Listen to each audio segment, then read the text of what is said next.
Very disturbing news to talk about here. And obviously with the lockdowns and everything, we knew this was coming and we didn't know how serious it would be.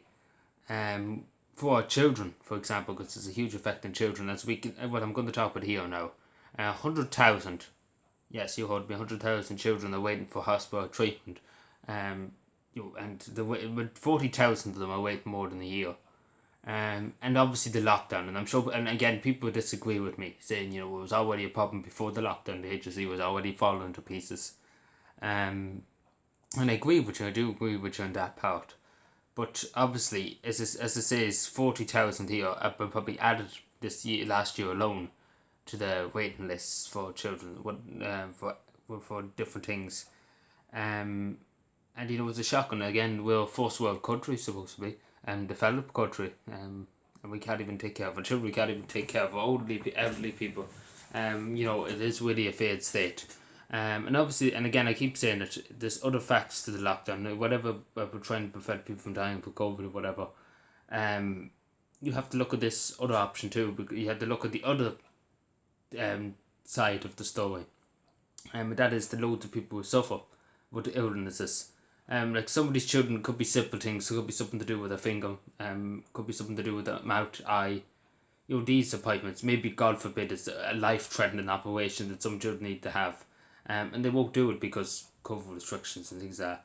And maybe it was put 3 4 months, and maybe God knows what harm was done to that child because it took them 3 or 4 months to get around it because of the lockdown. Again, it's really hard to take. Again, some children, God forbid, and God forgive me for saying this, but some of them probably would have died probably because of waiting for hospital care, hospital treatment for different illnesses. And I hate saying that, but it's probably the reality that a good few children have died because they were waiting for treatment. It doesn't say here, but yeah, it's really, really just it's you often wonder. That's all I say. You often wonder about the world. Um, it's not right. It's not fair. Um, that the young people have to suffer like this. It's not fair.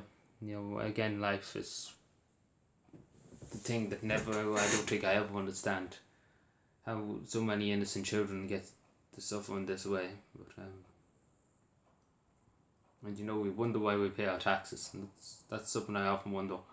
Why do we even bother paying the taxes? Because at the end of the day, it doesn't go to the people who need it. If it did, I'd be paying up every cent of my wage. And that's true because it goes to the big cats and doll and the buses. It doesn't go to the people who need it, and that's the substance. These children that need every penny of it, to get whatever treatment they need. If it's something for the leg to get an operation of the leg, then by God, the money should be there for them.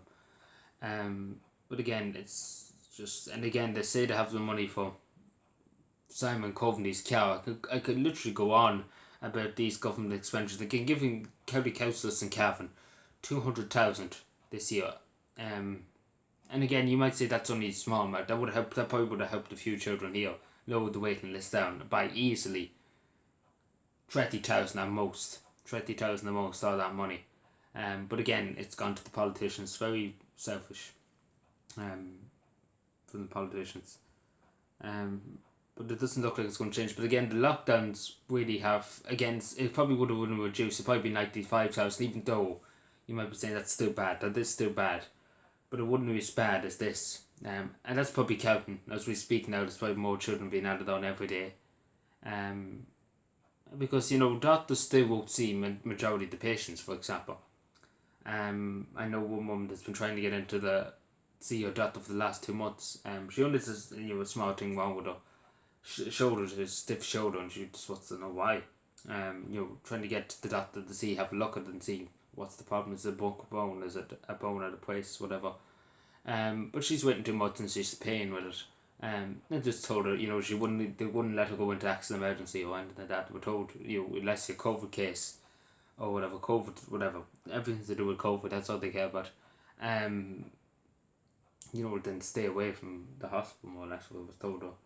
And still, she's not been seen, but thankfully, there's people helping her out. Thankfully, there's a few doctors, nice citizens, citizen doctors, we call them, who are helping her out with pain, and going to a house and checking it out.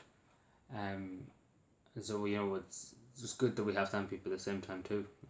But again, it's a sad country. It really is a sad country that has come to this. That has come to all this sadness and all this grief in this country. You just you often want them. That's all I say. You often want them.